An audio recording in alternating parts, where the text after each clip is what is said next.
My hands were shaking when the alien fleet broke through our outer defense line. Not from fear, from rage. I had just watched a ship full of human diplomats get shoved aside like a toy by a vessel 10 times its size, and the laughter coming through our communication channels was the worst part. They were laughing at us. Real, mocking, cruel laughter, broadcast on every open frequency so every human ear in the system would hear it. My name is Captain Daniel Briggs, commander of the human exploration ship Northwind. And that day in the year 2387 was the day I learned how small the galaxy thought we were. We had spent 2 years preparing for this moment. Earth had finally cracked the mystery of faster-than-light travel, thanks to a brilliant young scientist named Holly Whitfield. Her engine bent space in ways nobody thought possible. We built 5 ships. We trained crews. We rehearsed first contact 100 different ways. Every speech I had memorized, every diplomatic phrase I had practiced in my mirror, every careful gesture meant to show peace and goodwill. All of it died the moment those alien ships appeared. There were 9 of them, long, sleek, and silver. Each one looked like a knife pointed at our hearts. They surrounded our small fleet within seconds, moving in ways that should have been impossible. One moment they were a star away, the next they were close enough to touch. Their technology made ours look like a child's bicycle next to a racing car. Then came the message. The translator on my console flickered, struggled, and finally produced words. The voice that came through was deep and slow, almost lazy, as if the speaker was bored just looking at us. Small things, hairless small things in metal boxes. How quaint. We have not seen a species this primitive try to leave its system in 3,000 years. I gripped the arm of my command chair so hard my knuckles turned white. Beside me, my first officer, a steady woman named Grace Bellamy, gave me a look that said stay calm. She was right. I forced air into my lungs and pressed the reply button. This is Captain Daniel Briggs of the human ship Northwind. We come in peace. We seek to introduce ourselves to the wider galaxy and form bonds of friendship. The laughter that followed lasted almost a full minute. It was joined by other voices, other species, all listening on shared channels. They were laughing together at us. I could hear at least 7 different alien languages laughing in 7 different ways. Some sounded like clicks, some sounded like wind, one sounded like glass breaking. All of them carried the same meaning: mockery. Pure, complete, unbothered mockery. When the laughter finally settled, the deep voice spoke again. I am Ambassador Vorsh of the Kyleton Concord. I represent 7 elder species who have ruled this region for longer than your sun has burned. We have observed your little world for some time. We watched you discover fire. We watched you discover steam. We watched you discover electricity. We placed bets on whether you would manage atomic power before destroying yourselves. I lost that bet, sadly. I owed my colleague 300 years of her favorite wine. My crew was frozen at their stations. Holly Whitfield, who I had brought along as our chief science officer, was staring at her screen with an expression somewhere between shock and fury. She had spent her whole life believing humans were special. To hear an alien speak of us like we were ants in a glass jar was crushing her. I did not let myself crumble. I straightened my shoulders. Ambassador, we are willing to learn from older species. We seek partnership, not pity. Partnership, Vorsh repeated. The word came back wrapped in another wave of soft chuckles from the listening fleet. Little Captain, partnerships are formed between equals. You are not our equal. You may, in time, become something resembling a civilized species. For now, you will return to your world. You will accept our terms. You will not leave your home system without permission. And you will be grateful that we are merciful enough to let you keep breathing. A second voice joined now, sharper, higher, almost hissing. I propose we name them. The Concord names lesser species when they enter our space. It helps the records keep clean. A fine idea, Vorsh agreed. There was a pause. Then Vorsh announced with theatrical seriousness, we name your species the Cradlings, children of the cradle, may you grow up someday.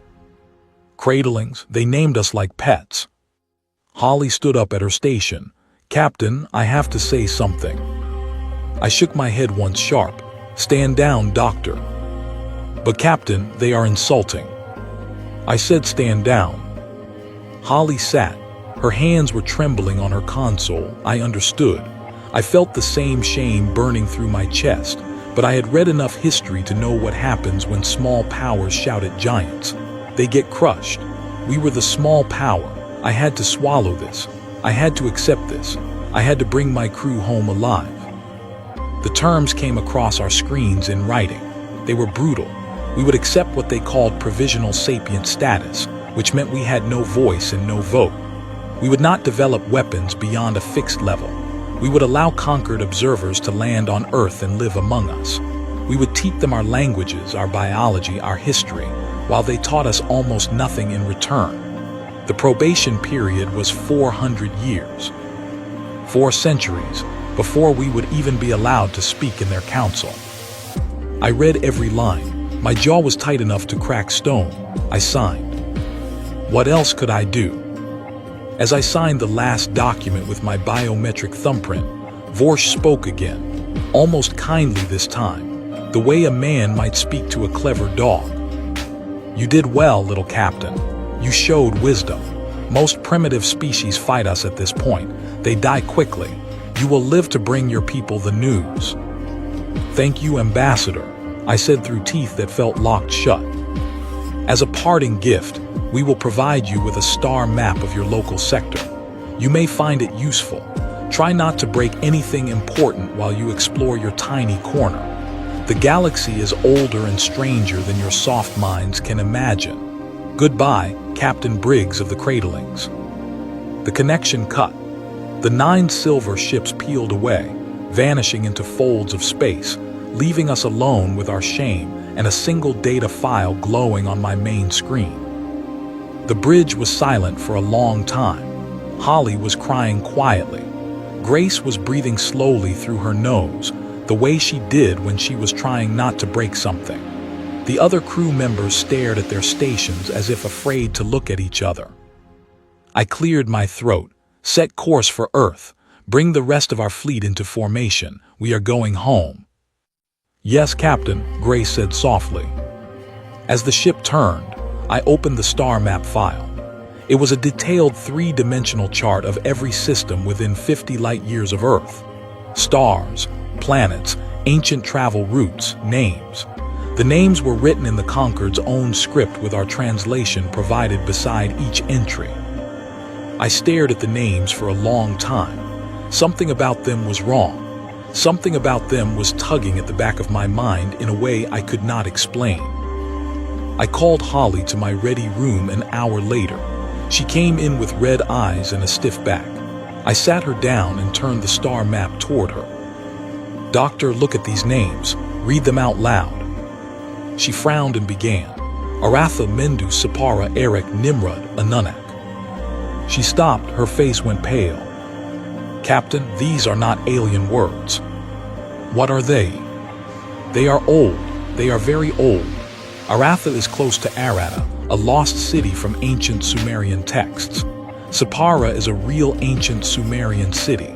Erech, also known as Uruk, is where writing was invented on Earth. Nimrod is an Assyrian word.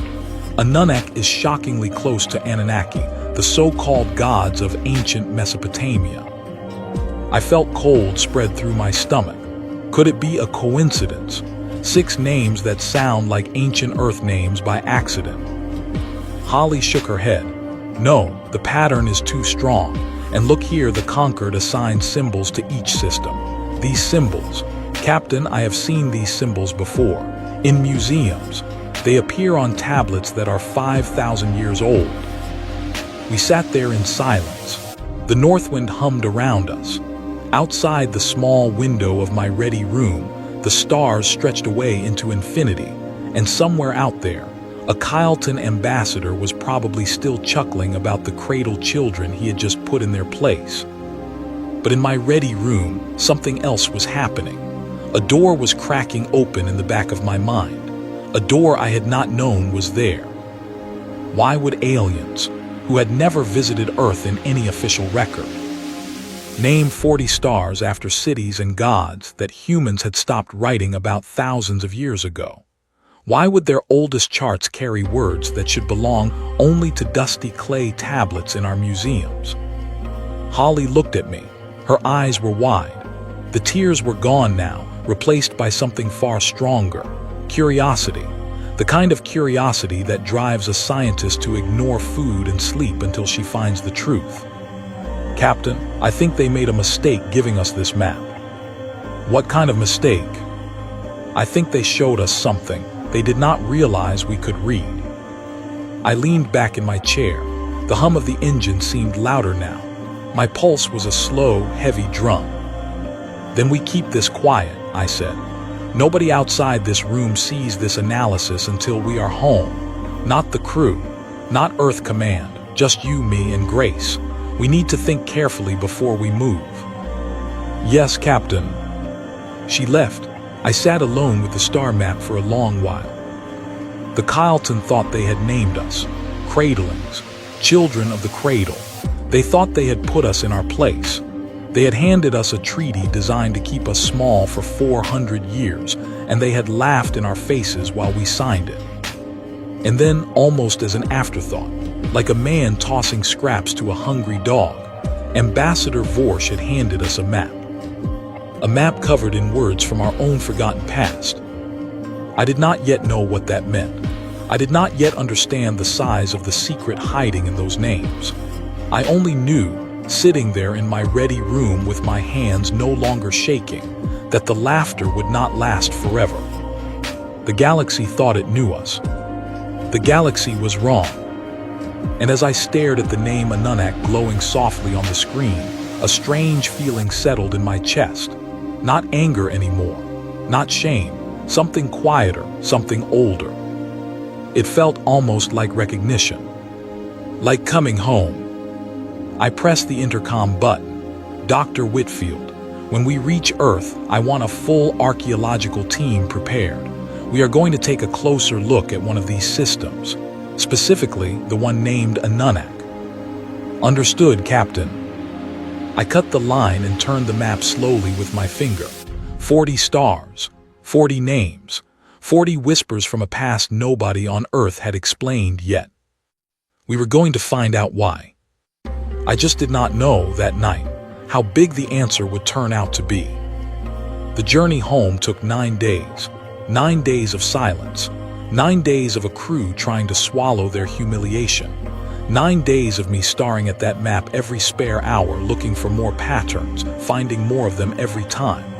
By the time we reached Earth orbit, I had stopped sleeping properly. I had stopped eating regular meals. I had become a man with a question burning in his mind. What were we, really? And what had the elders of the galaxy forgotten? The lights of Earth filled my window as we slid into orbit. Blue, white, green, beautiful, familiar, home. But everything looked different now. Everything felt different. The planet I had grown up on was hiding something, or perhaps something was hiding inside it, inside us, inside our blood, our bones, our dead languages, and our forgotten myths. I turned away from the window and went to prepare my report, the hardest report of my career. I had to tell Earth Command we had been mocked, named, and put on probation. I had to deliver shame to the leaders of 7 billion people. But I would also bring them a map full of secrets. And in 9 days of staring at that map, I had decided one thing. The Kyleton Conquered had laughed at the wrong species. They just did not know it yet. The Earth Council chamber had never been quieter. 47 elected leaders from every nation sat in a curved hall of dark stone and silver paneling, watching me deliver the worst news in human history. I had stood at podiums before. I had given speeches to crowds. None of that compared to this. The faces in front of me were old and young, dark and pale, expert and political, and every single one of them was holding their breath as I spoke the word probation. I told them everything. The 9 silver ships, the mockery, the laughter on shared channels, the name Cradlings, the 400-year sentence, the fixed weapons limit. The observers who would soon land on Earth and live among us, watching us like scientists watch fish in a tank. I left nothing out. They deserved the truth. When I finished, an old woman near the front stood up. Her name was Counselor Margaret Doyle, and she had been in politics longer than I had been alive.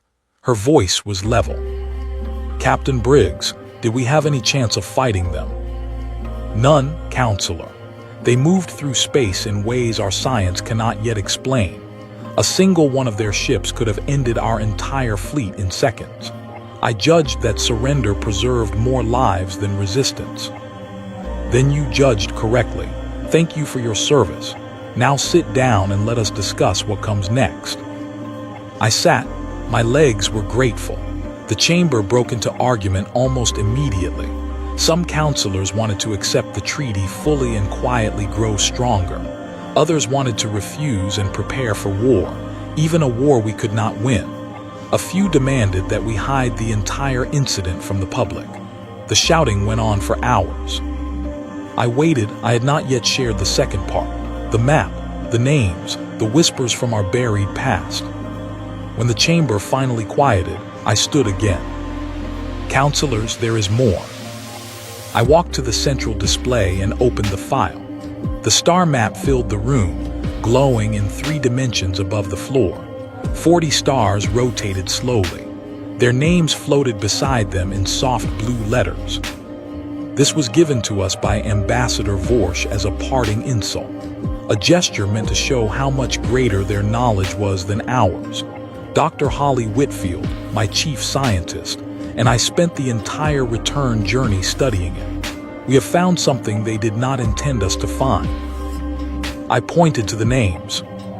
"These star names are not alien words. They are human words, ancient human words. They come from languages that died on Earth thousands of years before we built our first radio." The chamber went still. "That is not possible," someone called out. "How could aliens know words from our dead languages?" "That is the question," I answered, "and the answer matters." Holly stepped forward. She had prepared a presentation. Her voice was steady now. The shame of the encounter had transformed in her into a fire, and that fire was knowledge. She walked the council through her findings. She showed them how Sippara on the alien map matched Sippar in ancient Mesopotamian records, how Aratha matched Aratta, how Anunnaki was nearly identical to Anunnaki, the figures called sky beings in our oldest texts. She showed them how the symbols beside the star names matched real symbols carved on real clay tablets sitting in real museums in our cities. She projected photographs of the tablets beside the alien symbols. They were not similar. They were the same, stroke for stroke, curve for curve. "Doctor," Counselor Doyle said carefully, "are you suggesting that aliens visited Earth thousands of years ago?" "I am suggesting something stranger than that, Counselor. I am suggesting that Earth visited the stars thousands of years ago, and then forgot." The chamber erupted. People shouted across each other. I let it happen. The truth needed time to settle. When the noise dropped, Doyle spoke again. "What do you propose?" "I propose," I said, "a quiet expedition, not a fleet. A single ship, volunteer crew. We travel to the system called Anunnaki on this map. We see what is there. If it is empty, we have lost nothing. If it is not empty, then we have found the most important thing in human history." The council voted 29-18 in favor. 3 days later, the Northwind launched again, this time with a smaller, more focused crew. Holly Whitfield came as my chief scientist. Grace Bellamy stood again as my first officer. We added Professor Edmund Hartley, a leading expert on ancient civilizations who had nearly fainted when we showed him the alien symbols. We added Dr. Priya Bell, a geneticist, in case we found anything biological. We added a small team of archaeologists, 24 people in total. We told the public we were running scientific surveys near the edge of human space. Nobody outside the council knew the truth. The Anunnaki system was 41 light years from Earth. With our new engine, the journey took 6 days. During those 6 days, Hartley barely slept. He was obsessed with the names on the map. He filled 3 notebooks with cross-references between alien words and ancient texts. By day 4, he had built a chart showing that at least 27 of the 40 alien star names matched sacred or mythological places from human history. "Captain," he said to me one evening over a cup of tea, "I have spent my whole career being laughed at. I wrote a book once arguing that some of our oldest myths might contain real memories of real events, deeply distorted by time. I was mocked. My students were embarrassed to say they studied under me. And now," he laughed almost a sob, "now an alien hands us a star map, and the old myths line up with it like a key in a lock. You think we will find something at Anunnaki? I think, Captain, that we will find a memory we did not know we had lost." We arrived in the Anunnaki system on the morning of the 7th day. It had a yellow star, similar to our own sun, just slightly older. There were 5 planets. One of them sat in the warm zone where water could exist as a liquid. We pointed our sensors at that 4th planet.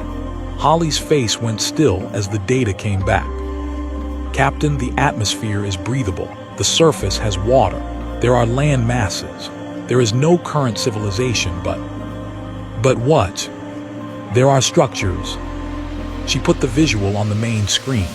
From orbit, we saw a desert continent. Across the desert, half buried in sand, were lines. Long, straight lines, curves, squares, the unmistakable shapes of a city, a huge city.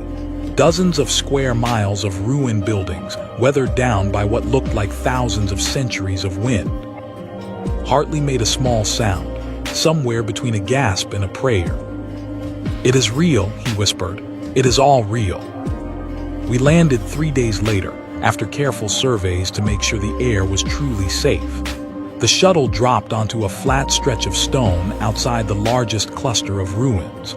When the door opened, I stepped onto a planet no human, by official record, had ever stood on before. Yet the moment my boot touched the ground, I felt something I cannot explain. Recognition, as if my body remembered what my mind did not. Hartley stepped out behind me, then stopped. Tears were already on his face. Holly came next, then the others. We walked toward the ruins. The closer we got, the more impossible it became. The walls, weathered though they were, showed clear signs of design.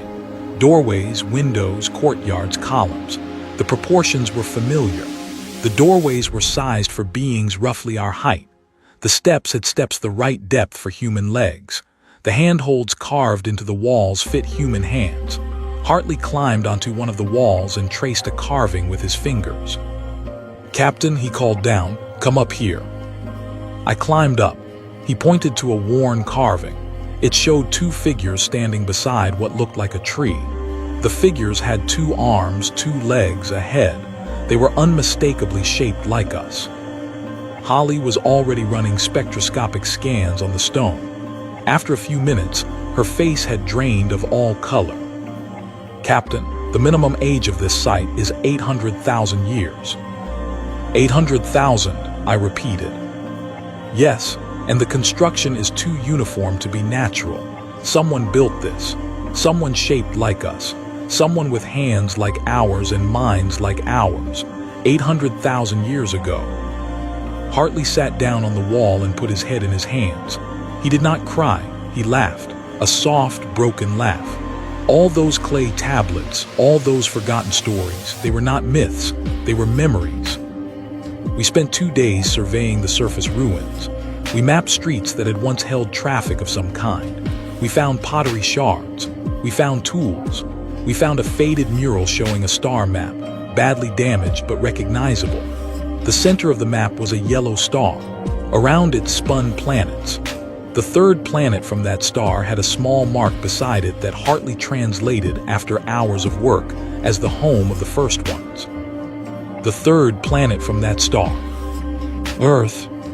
That mural alone would have been enough to shake our species to its core. But we were not done. On the 3rd day, our deeper scans found something underground. A massive chamber 200 meters below the largest ruined building. The walls of the chamber were lined with metal that had not corroded in 800,000 years. The metal gave off a faint signal, a signal that pulsed every 6 seconds, steady, patient, waiting. "It is calling something," Holly whispered. "Or someone," Hartley added. We dug down. It took us 9 hours, using our cutters carefully, descending through a shaft we made through softer rock beside the chamber. When we finally cut through the wall, our beams of light fell on something I will remember until the day I die. It was a vault, round, smooth, lined with metal that looked like polished black glass. In the center stood a single tall stone pillar, perhaps 3 meters high. The pillar had no symbols on its surface, no carvings, just smooth, dark stone. In front of the pillar, set into the floor, was a panel. The panel had a small, flat plate. The plate was clearly designed to be touched. I walked toward it. My team stayed back. Hartley was crying again. Holly held a scanner with shaking hands. "Captain," she said, "the plate is reading us. It is scanning us specifically. It is reading our DNA." "What does it want?" "I cannot tell. But Captain, the lock on this vault, whatever it is keyed. It is keyed to a specific genetic profile." "Whose?" She looked at her scanner, then at me, then at the plate. "Captain, it is keyed to human DNA." The chamber went silent, except for the steady pulse of the signal. I stepped forward. I placed my palm on the plate. The pillar woke up. A soft glow filled the vault, blue and white, swirling slowly inside the stone. The pillar was no longer stone. It was something else, something that had only looked like stone for the comfort of those who would one day return. As the glow brightened, a voice began to speak. The language was unknown to me. It was unlike anything I had ever heard. Hartley fell to his knees. He was the only one of us who recognized any of it. "That is, Captain, that is a language I once theorized existed. The root language, the mother of all our oldest tongues. It is older than Sumerian, older than Sanskrit, older than anything. Captain, that voice is speaking Proto-Earth." Slowly our translator caught up, working with Hartley's notes from the journey.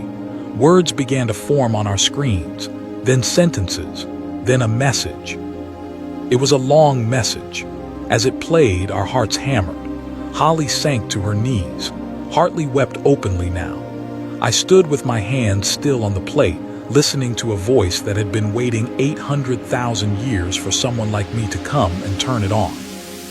The first words of the message were simple. "To the children who returned home, welcome back. We are sorry that we left you behind." The message continued. It told us a story. It told us we had a name once, a name we had forgotten. We were called the Evum. We had once spread across the stars. We had built worlds. We had seeded life on younger planets. We had taught smaller species how to think and speak and dream. We had been the first travelers in a galaxy that was still mostly dark. Then something happened to us. A sickness, the message called it, not a normal sickness. A sickness of the mind brought on by a weapon made by enemies during a war we no longer remembered. The sickness made the Evum forget who they were. It scrambled their memories, their language, their understanding of themselves. Within 3 generations, the great Evum civilization had collapsed. The starships rotted in their docks. The colonies went silent. The cities fell to dust. The few who survived on Earth, the cradle world as the message called it, were quarantined by the colonies that still functioned. They feared the sickness. They feared bringing it back to themselves, so they sealed Earth away. They watched it from a distance for a few centuries, then slowly faded away themselves, their numbers too small to maintain their own worlds. Each colony went silent in turn. The galaxy slowly forgot the Evum. Younger species rose. Empires were built. The names of stars were changed, but a few of the old names survived as ghosts in the data. The cradle world, our world, recovered slowly. Millennia turned to ages. Stone tools became bronze. Bronze became iron. Iron became steel. Steel became silicon. Silicon became starlight. And finally, after 800,000 years of climbing back up out of the dark, we had returned to the stars. The message ended with this: If you hear this, you are home now. You are us. You are the children of the cradle. We left this for you. Take what is here. Remember what you were. The galaxy has grown without you. Be patient with it. It does not know you yet. It does not know itself. Then the pillar dimmed. The voice was gone. Hartley pressed his forehead to the floor. Holly was sobbing softly. The other team members stood frozen, unable to absorb what they had just heard. I took my hand off the plate. The vault held more than the pillar. As we slowly recovered, we began to find the other gifts. A small library of crystal data slabs, sealed in protective fields. A star map far larger than the one Vorsh had given us, showing the full extent of the old Evam reach, which had touched a third of the galaxy. And in a small alcove at the back of the vault, a single object that made my pulse climb. A black control rod, roughly the length of my forearm. Smooth, perfect. When I picked it up, it pulsed gently in my hand, the same way the chamber's signal had pulsed for 800,000 years. Holly read the inscription beside it carefully. Her voice cracked. "Captain, this is a key, a master key. It says it commands the sleeping infrastructure left behind by the old Evam. Relay stations, defense platforms, beacons, engines, things scattered across a third of the galaxy. It says they are all asleep, but they are still functional and they will respond to the descendants of the Makers." I held the rod. It felt warm, it felt alive, it felt like it knew me. I looked at my crew, at Hartley, who had spent his career being mocked for hinting at a truth this enormous, at Holly, who would have to explain this to a planet not ready to hear it, at Grace, my steady first officer, who was already calculating how this changed the political map of the galaxy.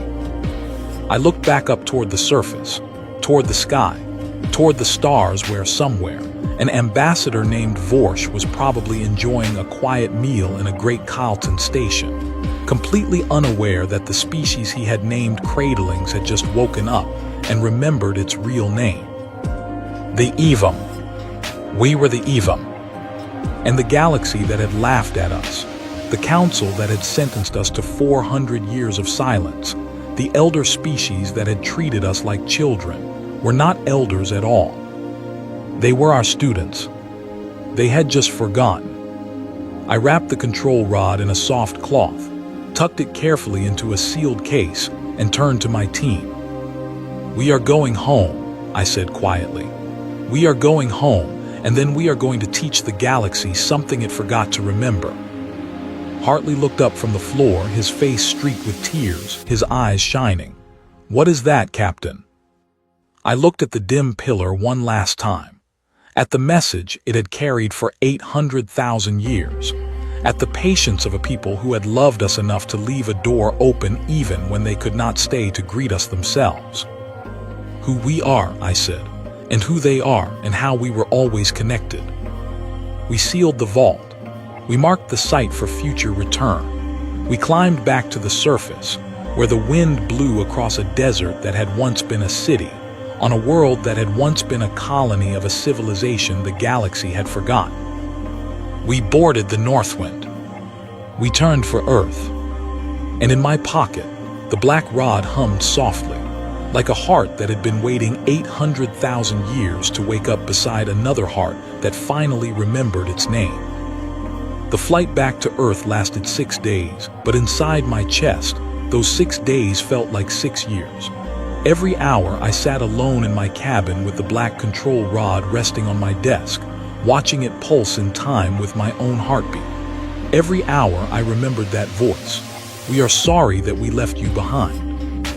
Every hour I tried to imagine how I would explain this to 7 billion people who had just been told, 3 weeks earlier, that they had been demoted to galactic kindergarten by a laughing alien.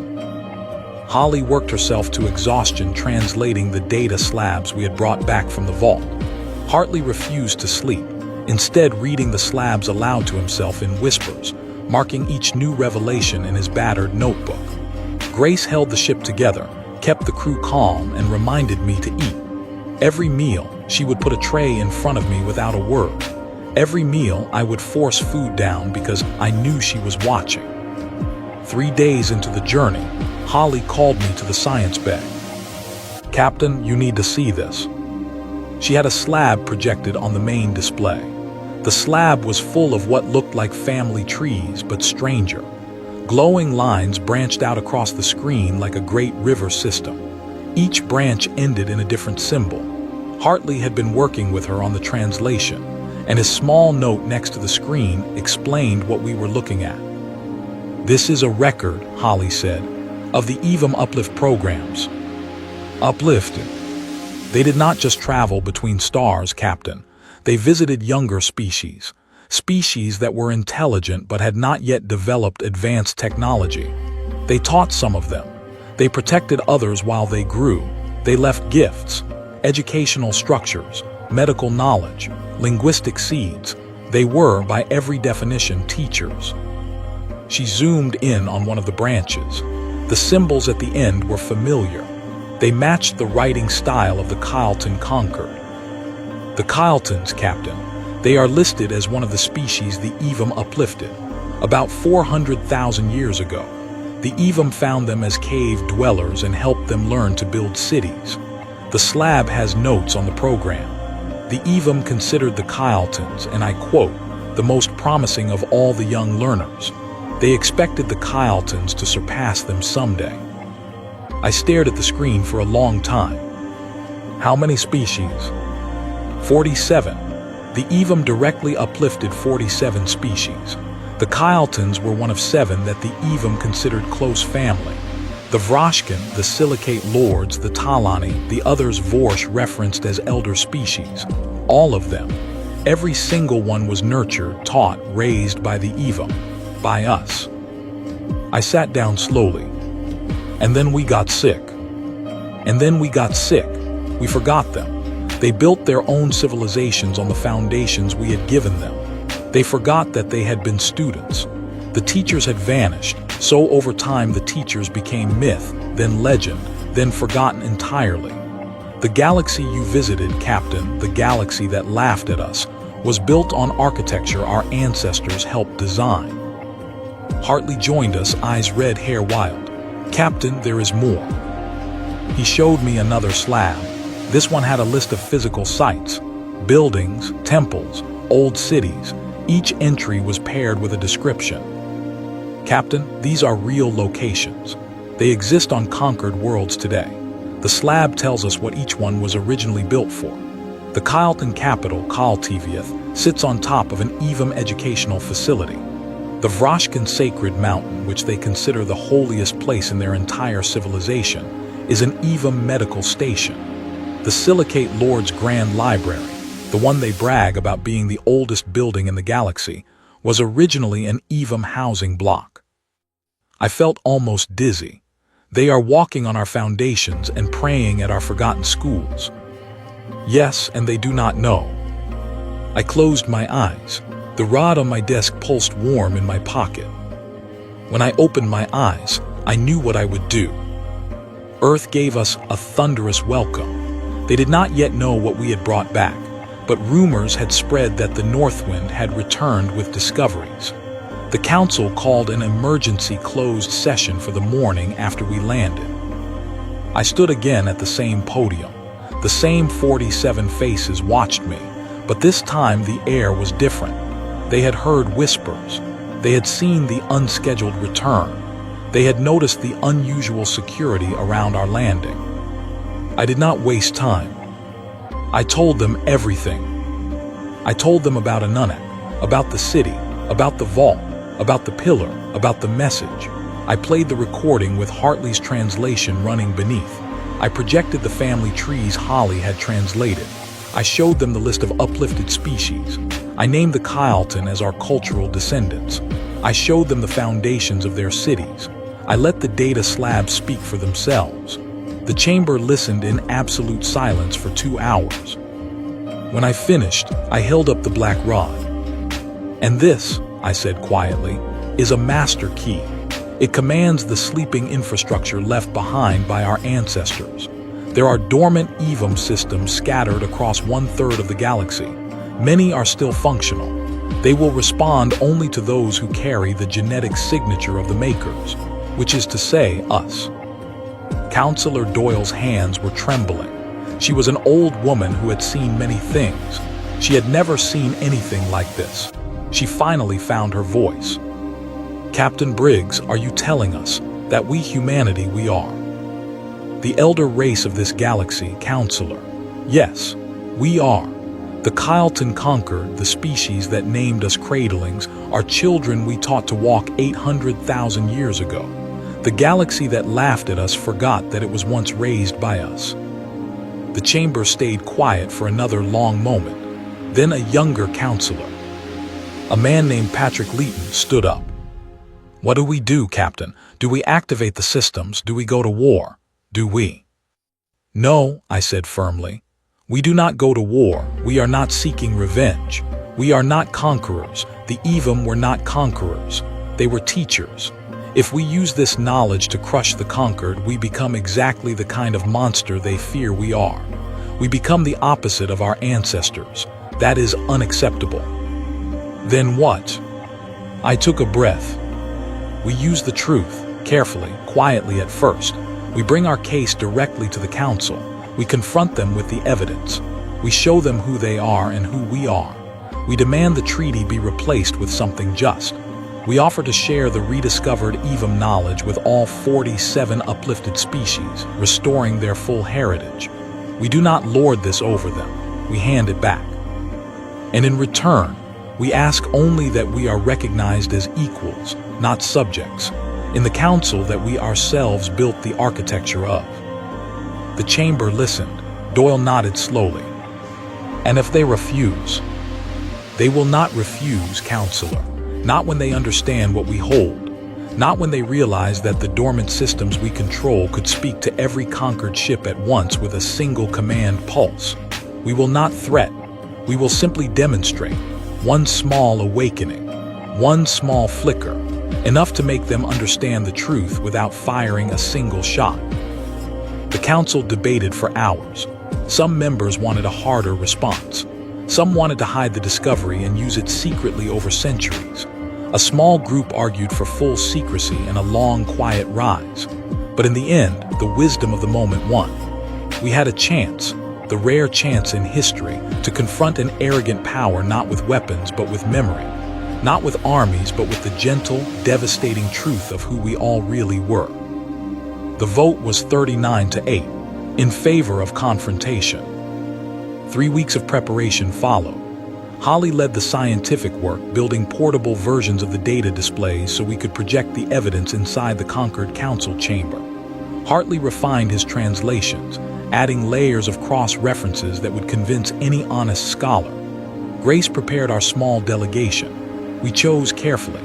6 of us in total.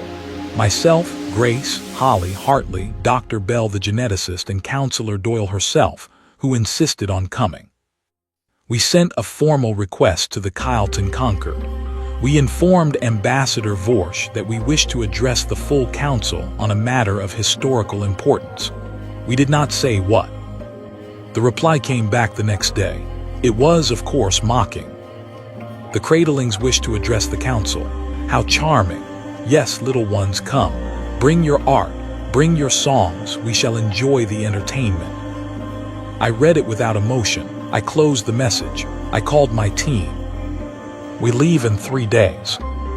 The flight to Kaltiviath, the conquered capital station, took 2 days using a route that the Evum slabs had revealed to us, far faster than the conquered's known channels. They had not realized we knew shortcuts. We did not tell them. Kaltiviath was a city-sized station in orbit around a yellow star, built of dark metal and glowing gold trim. As we approached, our small ship looked tiny against its bulk.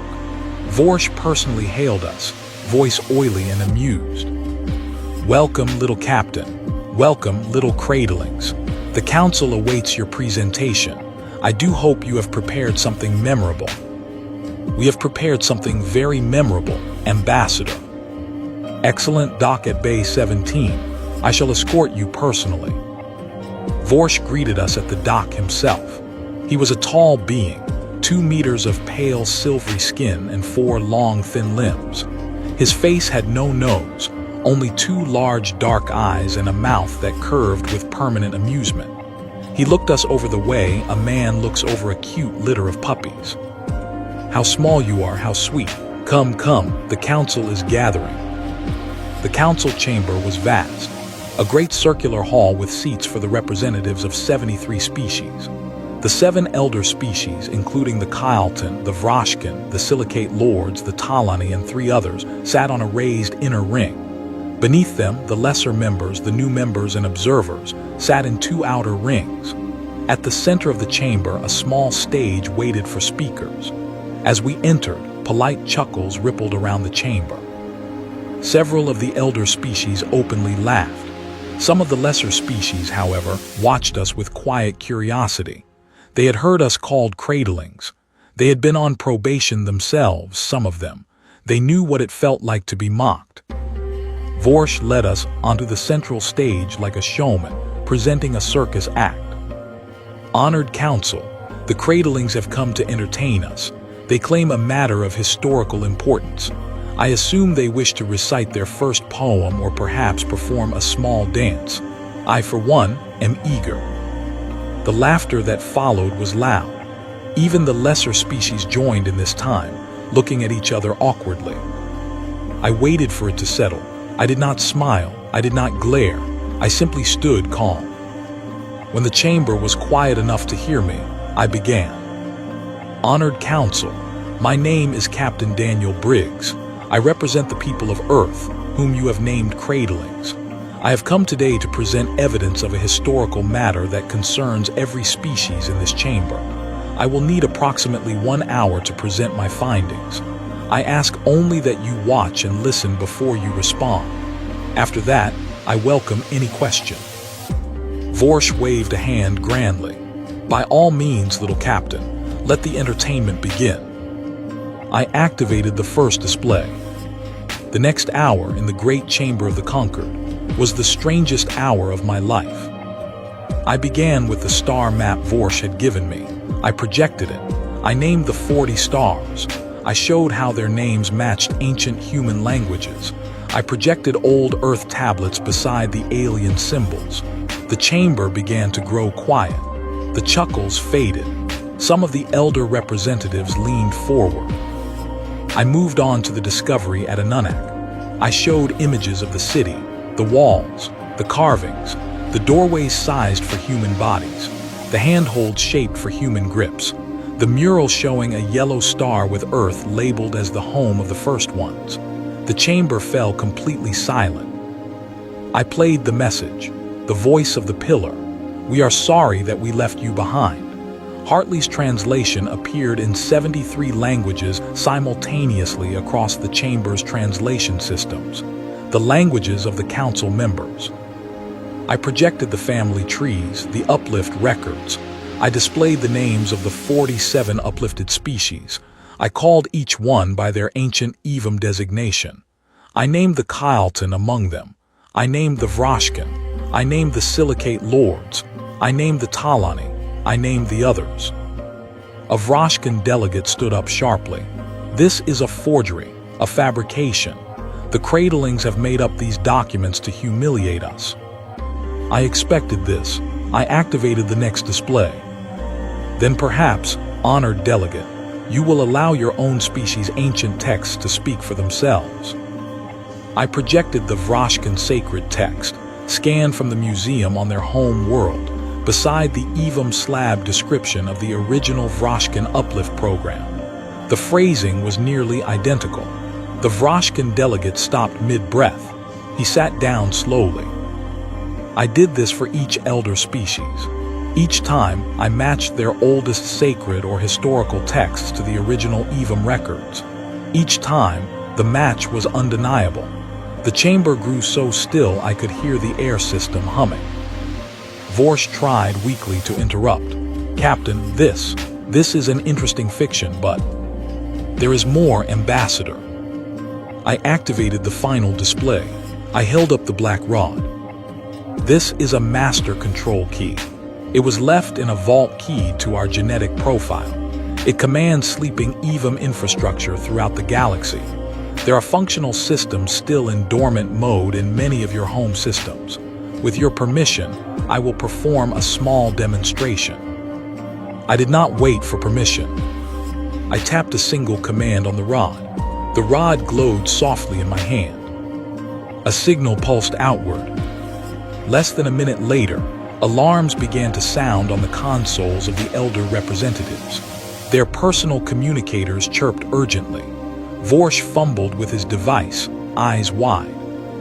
Across the local sector, dozens of dormant EVM relay stations had just woken up and sent a single greeting pulse to every conquered ship within range.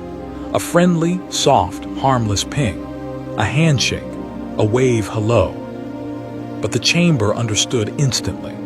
They understood that those relays had been sleeping for 800,000 years inside their own territory, and the cradlings had just turned them on with a single tap of a small black rod. Silence total heavy complete. Vorsh's mouth opened. It closed. It opened again. I lowered the rod gently. Honored Council, I do not bring this to threaten you. I bring this to invite you home. The EVM did not vanish. They simply forgot themselves. We, their descendants, have remembered. We do not seek your worlds. We do not seek your fleets. We do not seek your worship. We seek only equality, recognition, and the right to share our recovered heritage with every species that was once raised by our ancestors, including yours. A Talani delegate, small and trembling, stood up. Her voice shook. Captain, the first ones, the teachers in our oldest songs, the ones who taught us to sing, those were. You, honored delegate, you sang because we taught you. You forgot us. We forgot ourselves. Now perhaps we can remember together. She sank down, she wept openly.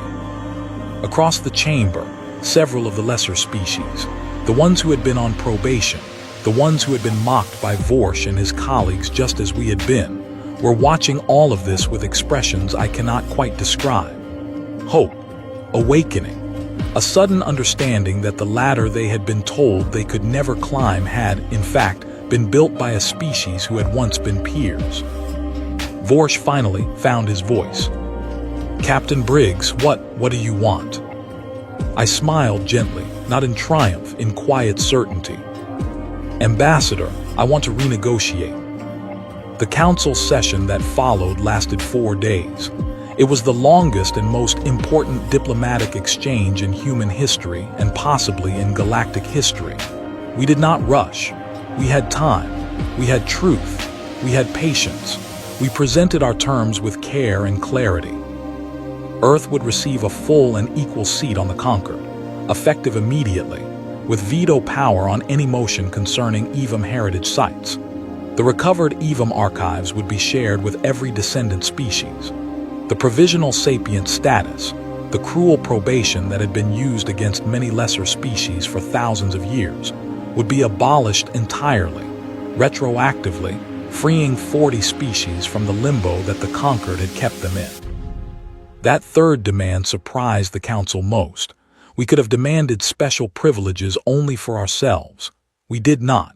We had asked for the freedom of every species the Conquered had treated the way they had treated us.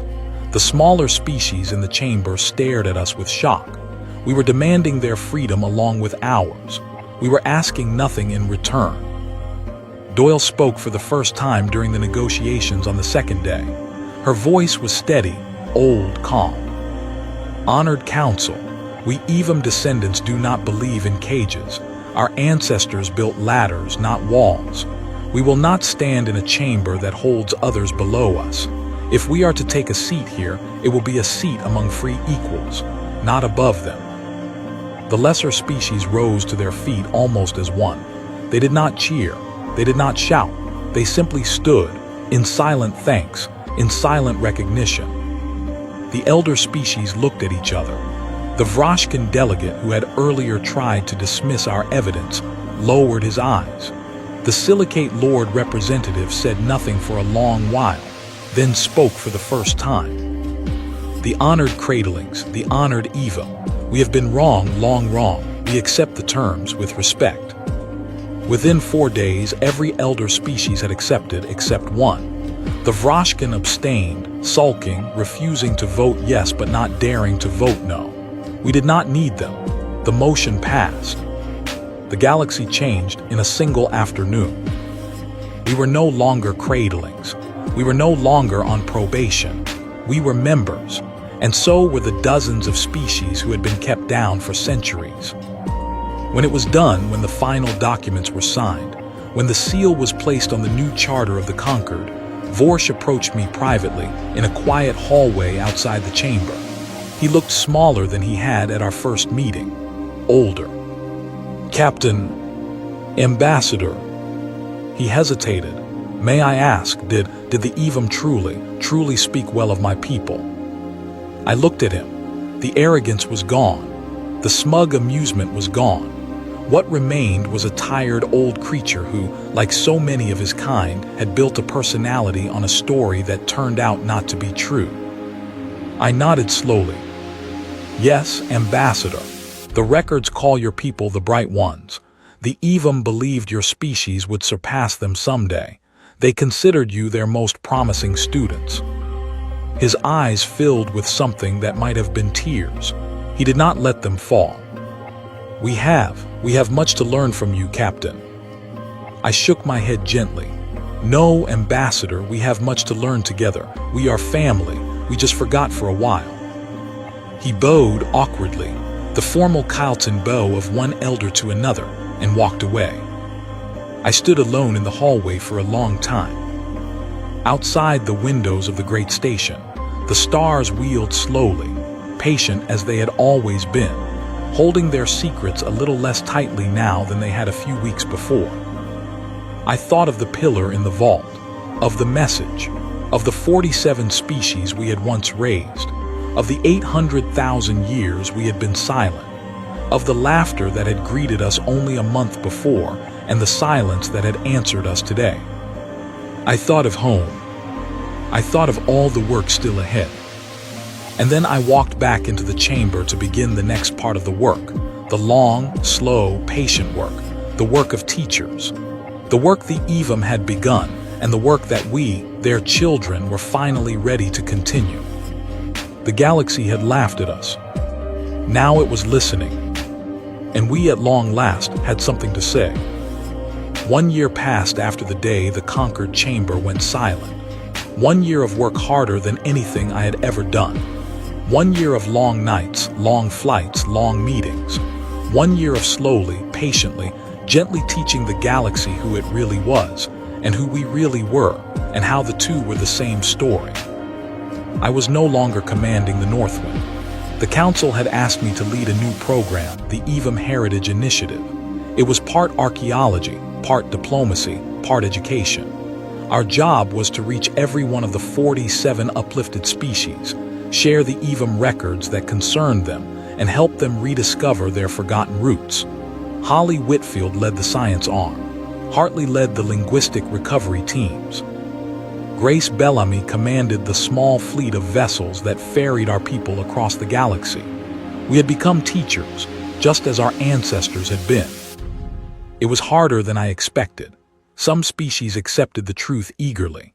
The Talani, the small singing people whose history we had restored, welcomed our delegations with great festivals.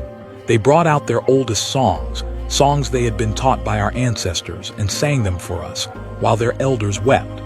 Their children, who had grown up believing the songs were just decoration, suddenly understood them as messages from a forgotten parent. A whole culture rebloomed in a few months. Others were slower. The Kyletons struggled. They had built their entire identity on being the elder race of the region. To accept that they had once been students of an older species, a species they had mocked as primitive, was a wound to their pride. Vorsh, to his credit, became one of our quietest allies. He had changed since that day in the hallway. He was no longer the arrogant ambassador who had laughed at our small ships. He was a tired, thoughtful old creature who spent long hours studying the Evam slabs in our shared archive. He came to visit Earth 6 months in. He walked through our museums for 2 days. He stood for nearly an hour in front of an ancient Sumerian tablet in a quiet gallery. When he finally turned to me, his eyes were wet. "Captain, we carved similar symbols on our oldest temples. We did not know where the inspiration came from. We thought our ancestors invented them." "Your ancestors learned them, Ambassador, from mine. My ancestors learned them from theirs in turn, perhaps. Knowledge runs both ways across the long years." He nodded slowly. He did not speak again until we left the museum. Rashkin were the hardest. They never officially accepted the new truth. They withdrew partially from the council, retreating to their home systems, refusing to participate in joint heritage programs. Some Vrashkin scholars, however, broke away. They came to us in secret at first, then openly. They wanted to know. They wanted the records of their own past. We gave them everything. They went home and began their own quiet recovery work against the wishes of their own government. We did not interfere. The truth, once it is loose, finds its own paths. Earth itself was transformed. Within a year, our cities had visitors from 40 species walking our streets. Our museums tripled in size. Our universities added entire departments dedicated to the recovered EVM knowledge. Holly's old engine, the one she had built from human science, was now studied alongside ancient EVM propulsion records, and her newer generation of engines borrowed gently from both. Our medical centers received EVM genetic data that helped us understand strange diseases that had quietly haunted our species for millennia. Some of those diseases turned out to be slow, faded echoes of the original withering, the sickness that had felled our ancestors. With the recovered knowledge, we cured 3 of them in the first 6 months. Hartley, the old professor who had spent his career being mocked, was now perhaps the most respected scholar in the entire Concord. Universities on 100 worlds invited him to speak. He turned most of them down.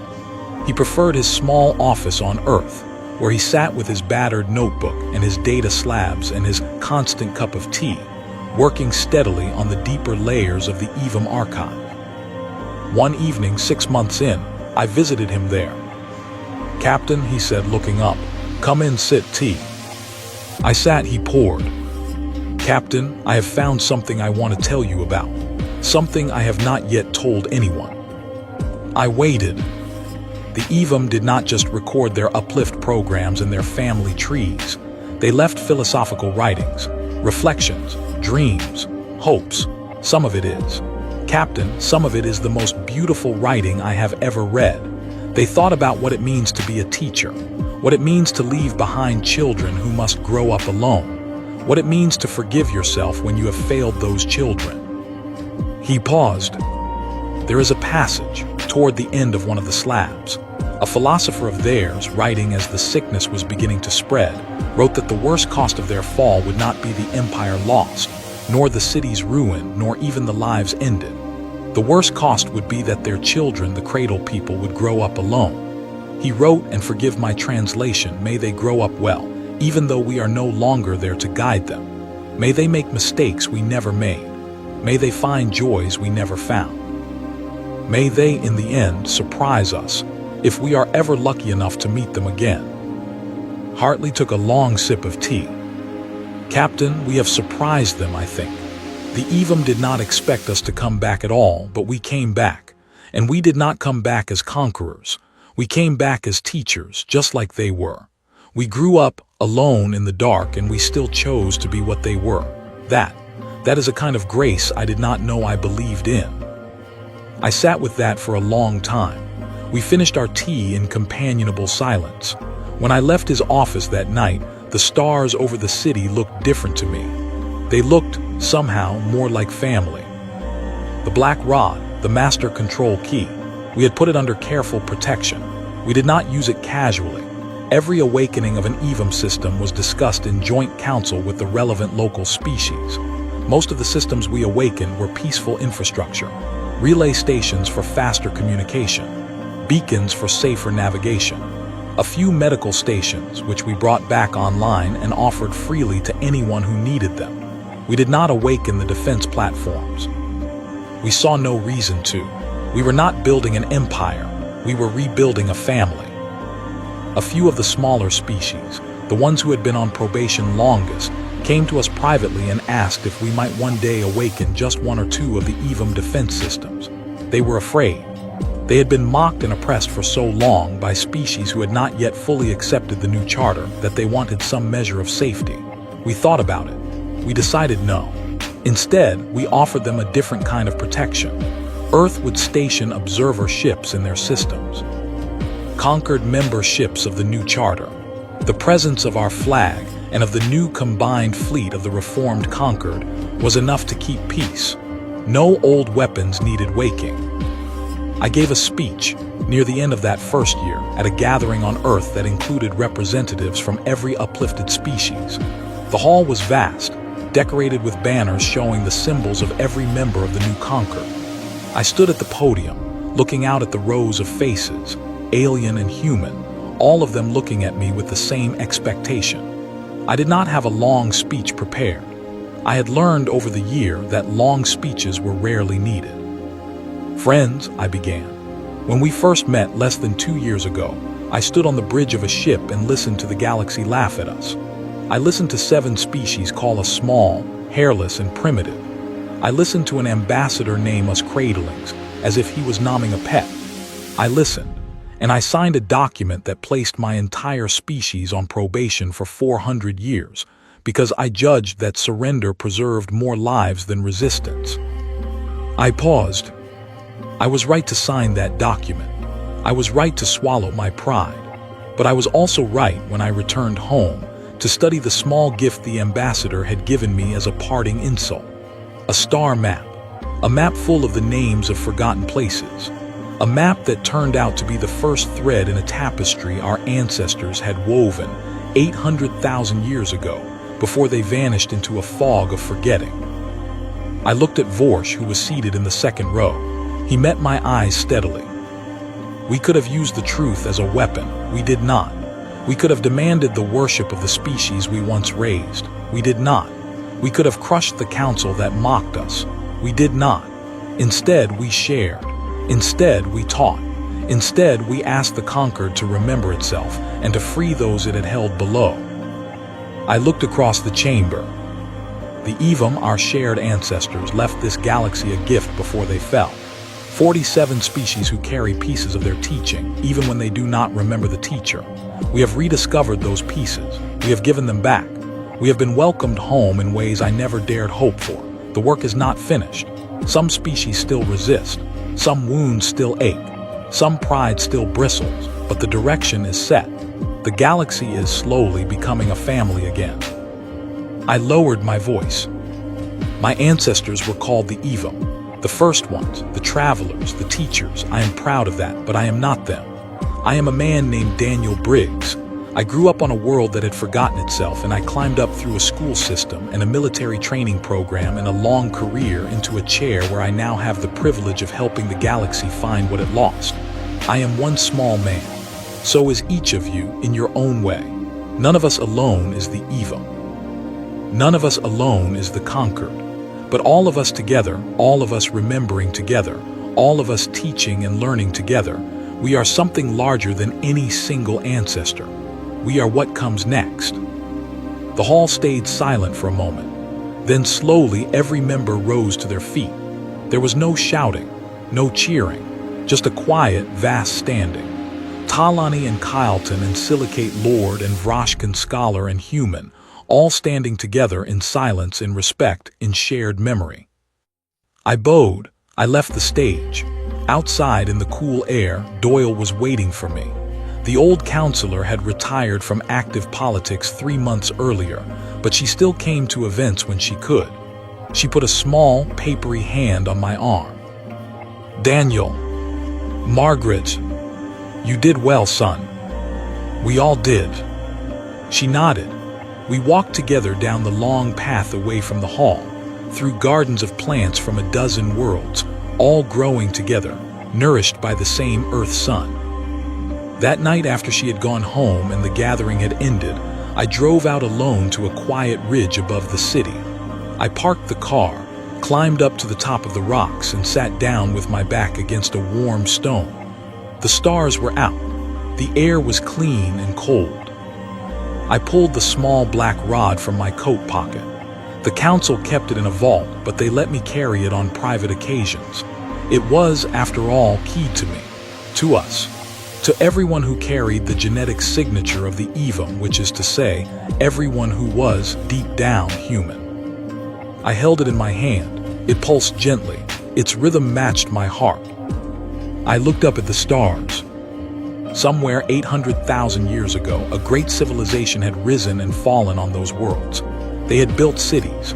They had taught children, our children, the children of 47 species. They had loved them. They had failed them by no fault of their own when a sickness no one had foreseen had wiped their minds clean. They had left messages behind, hoping their children might one day return. They had waited. The pillars had pulsed in the dark. The vaults had held their breath. The languages had whispered to themselves in dead tablets, in unused stone, in ancient chants no one understood any longer. And then after all that time, after all that silence, a small captain in a small ship had been mocked, given a star map as an insult, and noticed something nobody else had been meant to notice. He had brought it home. He had asked questions. He had gone looking. He had found a vault. He had touched a pillar. He had heard a voice very far away in time say, "Welcome back. We are sorry that we left you behind." I closed my eyes. I am not a religious man. I had never been one. But that night on that ridge, with the rod humming softly in my hand and the stars wheeling overhead, I felt something close to prayer. A quiet thank you to the ancestors, to the teachers, to the parents who had loved their children enough to leave a door open for them, even when they could not stay to greet them at the door themselves. I whispered into the cold air the words I had grown to love more than any others. "Welcome back." Then I sat for a long time more, not as the captain, not as the leader of an initiative, not as the man in front of 7 billion people, just as a son, a child of the cradle, a descendant of the first travelers, a small piece of a long, beautiful story that had almost been forgotten, and had not in the end been forgotten at all. Above me a satellite winked. Below me the city hummed. Beside me the rock was warm against my back. The galaxy turned, patient and old and full of life. We had been laughed at once. Now we were listened to. We had been called cradlings once. Now we were called family. We had been small once. We were still small. That was the secret, I thought, smiling in the dark. We had always been small. Even at our greatest, in the height of the Evum age, we had been small. The galaxy was so vast that no one species could ever fill it. The Evum had not tried. They had not built an empire of subjects. They had built a family of students. And when they fell, they had not begged for rescue. They had sealed a door and trusted that, someday, someone would come back through it on their own, having grown. We had grown. Not perfectly, not quickly, not without pain and shame and humiliation, but we had grown, and we had come back. And we had, in the end, opened the door not to take revenge, but to welcome home everyone our parents had once loved. That was the right answer. I felt it in my bones. I felt it in the rod's gentle pulse. I felt it in the cold night air. I stayed on the ridge until the sky began to pale toward dawn. Then I walked back down to my car, drove home through the quiet streets of a city that was no longer alone in the universe, and slept, for the first time in a long time, with no dreams of laughter, only of stars, only of family, only of the long road still ahead, and the patient, kind work of teachers who had once been students and who would, in time, become teachers again. The galaxy had laughed at Earth, until it learned, until it remembered, until at last it came home.